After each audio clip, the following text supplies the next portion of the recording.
जय श्री गणेश दोस्तों। हमारी आज की कहानी है चोरी। कहानी अच्छी लगे तो प्लीज चैनल को सब्सक्राइब कर लीजिएगा। अब शुरू करते हैं कहानी। विक्रम जैसे ही थका हारा ऑफिस से लौटा, घर में कदम रखा ही था कि उसे अपनी पत्नी की तेज आवाज सुनाई दी। वह उसकी माँ को धमकाते हुए कह रही थी, रुक बुढ़िया, आने दे तेरे बेटे को। आज वही तेरा फैसला करेगा। आज तो फैसला होकर रहेगा, या तो तू इस घर में रहेगी या फिर मैं। करुण स्वर में उसकी माँ बोल रही थी, बहू तुम्हें जरूर कोई गलतफहमी हो रही है। मैं भला तेरे गहने क्यों चुराने लगी? अरे मैंने ही तो वह सारे गहने तुझे दिए थे। इस उम्र में मैं गहनों का क्या करूंगी? मेरी तो बेटी भी नहीं है जो उसे दे सकूं। विक्रम, और तेरे सिवा इस दुनिया में मेरा है ही कौन? जरूर तू गहने कहीं रखकर भूल गई है। एक बार फिर से देख ले, एक बार ठंडे दिमाग से सोच तो सही। मैं अपने ही घर में चोरी क्यों करूंगी? इस उम्र में मुझ पर इतना बड़ा कलंक मत लगा। मैं जानती हूँ तू मुझे इस घर से निकालना चाहती है, पर मैं कहाँ जाऊंगी? मेरा कौन है इस दुनिया में जो मुझे सहारा देगा? देख, तेरे पास अभी समय है, रोक ले अपने बहते कदमों को। सच्चाई हम दोनों जानते हैं, ऊपर वाले से कुछ छुपा नहीं है। उस ईश्वर से डर और मुझ पर ऐसा घिनौना इल्जाम मत लगा। मैं इसे बर्दाश्त नहीं कर पाऊंगी। माँ रो रही थी और पत्नी तेज तेज स्वर में उन्हें अपशब्द कहे जा रही थी। विक्रम ने घर में कदम रखा और चिल्लाया, यह क्या तमाशा लगा रखा है तुमने?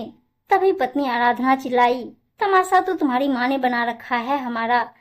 कब्र में लटक रही है, पर फिर भी मुझे परेशान करने का कोई मौका नहीं छोड़ती। इन्हें बोल दो सीधी तरह से मेरे सारे गहने लौटा दे, नहीं तो मैं इन्हें पुलिस में दे दूंगी। बहुत लिहाज कर लिया मैंने इनकी उम्र का, अब और बर्दाश्त नहीं करूंगी। और अगर गहने नहीं लौटा सकती तो अभी इसी समय यह घर छोड़कर चली जाए। विक्रम ने पत्नी को समझाने के लहजे में कहा, तुम कैसी बहकी बहकी बातें कर रही हो? माँ अपने ही घर में चोरी क्यों करेगी? माँ बोली, बेटा यही तो मैं कब से बहू को समझाने की कोशिश कर रही हूँ कि मैं अपने ही घर में चोरी क्यों करने लगी। मुझे भला किस चीज की कमी है जो मैं ऐसी हरकत करूंगी? आराधना बोली, यह तो तुम ही पूछ लो, पर मैं केवल इतना जानती हूँ कि मेरे गहने तुम्हारी माँ ने चुराए हैं, और जब तक मुझे मेरे गहने मिल नहीं जाते तब तक मैं ना खुद आराम से बैठूंगी और ना ही किसी और को बैठने दूंगी। विक्रम को भी गुस्सा आ गया और वह बोला, तुम्हारे पास क्या सबूत है? किस आधार पर तुम मेरी माँ का इतना अपमान कर रही हो? किसी की शराफत का इतना फायदा भी नहीं उठाना चाहिए। तुम्हें पता नहीं है सास कैसी होती है।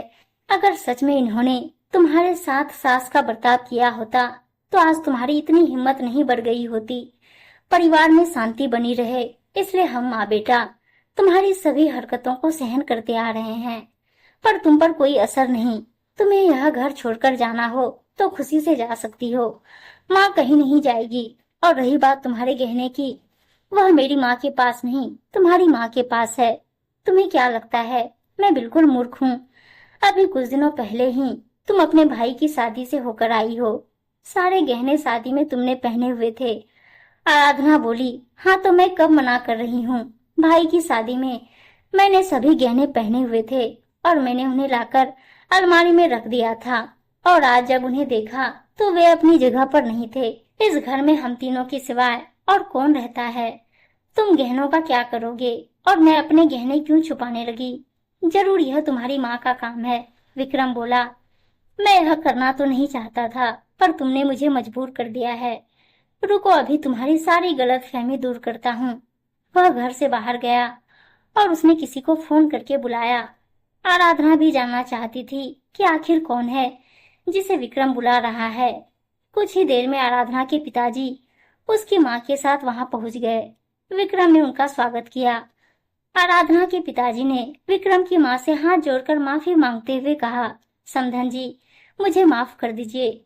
शायद मेरी परवरिश में ही खोट है। मैं अपनी बेटी को अच्छी शिक्षा नहीं दे पाया, पर आप तो बड़ी हैं, जैसे आज तक उसकी हर भूल को माफ करती आई हैं, इसे भी भूल जाइए। और उन्होंने एक पोटली खोलकर सामने टेबल पर रख दी, जिसमें आराधना के सारे गहने थे, और उसकी माँ सर झुकाए अपराधी की तरह खड़ी थी। यह दृश्य देखकर आराधना से कुछ कहते नहीं बन रहा था। उसकी जुबान जैसे जम गई थी। उन्होंने आराधना से कहा, यह तो दामाद जी की शराफत है, जो सब कुछ जानने के बाद भी तुम्हें इस घर में रहने दिया। अगर उनकी जगह मैं होता तो कब का तुम्हें धक्के मारकर घर से निकाल देता। तुम्हारे कारण आज मैं तुम्हारी सास से नजरें मिलाने के काबिल नहीं रहा। आराधना ने कुछ कहना चाहा, पर उसके पिताजी बोले, आज से मेरे घर के दरवाजे तुम्हारे लिए हमेशा के लिए बंद हो गए हैं। तुम माँ बेटी ने यह सब करते समय एक बार भी नहीं सोचा, अगर यह तुम्हारी भाभी तुम्हारी माँ के साथ करे तो तुम्हें कैसा लगेगा। कोई तुम्हारी माँ को चोर बोले तुम बर्दाश्त कर पाओगी। अगर तुम्हारे अंदर थोड़ी सी भी शर्म बची है तो अभी इसी समय अपनी सास से माफी मांगो, और तुम भी समधन जी से माफी मांगो। उन्होंने आराधना की माँ से कहा। दोनों माँ बेटी माफी मांगने लगी। विक्रम की माँ बोली, समधन जी, यह तो नादान है, पर आपसे ऐसी उम्मीद नहीं थी। आप जैसी माँ ही होती हैं जिनके कारण उनकी बेटियों का सुखी संसार बसने से पहले ही उजड़ जाता है। आराधना के पिताजी बोले, समधन जी, आप चिंता मत कीजिए, मैं अपनी बेटी का संसार नहीं बिगड़ने दूंगा। आपसे यही प्रार्थना है कि आप इसकी भूल चूक माफ करके इसे अपना लीजिए, और बाकी इन दोनों माँ बेटियों को सजा तो मैं दूंगा। अब यह जिंदगी भर एक दूसरे को देखने के लिए तरसेगी। इन्हें इनकी गलती का एहसास होना बहुत जरूरी है, और इससे बढ़कर इन दोनों के लिए क्या सजा हो सकती है कि अब कभी जीवन में एक दूसरे से नहीं मिल पाएंगी। आराधना के पास कुछ भी नहीं था कहने के लिए। उसने सोचा भी नहीं था कि इस तरह से उसका झूठ पकड़ा जाएगा। जिस समय उसने सारे गहने माँ को दिए, शादी की आपाधापी में माँ उन्हें अलमारी में रखकर भूल गई, और आराधना के पिताजी ने एक दिन उन्हें देख लिया। उस समय उन्होंने सोचा शायद आराधना अपने गहने यहाँ भूल गई है, पर जब विक्रम का फोन आया तो उन्हें सारी बात समझ आ गई। उन्होंने अलमारी में जाकर गहने देखे तो वह अब वहां नहीं थे। जब उन्होंने आराधना की माँ से सख्त लहजे में गहने के बारे में पूछा तो उन्होंने सब कुछ बता दिया, और वे गहने और पत्नी को लेकर पहुंच गए विक्रम के पास। और एक पिता की समझदारी से न केवल एक समधन का सम्मान बचा, बल्कि उसकी बेटी का घर भी टूटने से बच गया। कभी कभी माँ बाप की गलत शिक्षा भी बच्चों का भविष्य खराब कर सकती है। ऐसे में किसी की बातों पर आंख मूंद कर भरोसा करने की बजाय व्यक्ति को अपने विवेक से काम लेना चाहिए।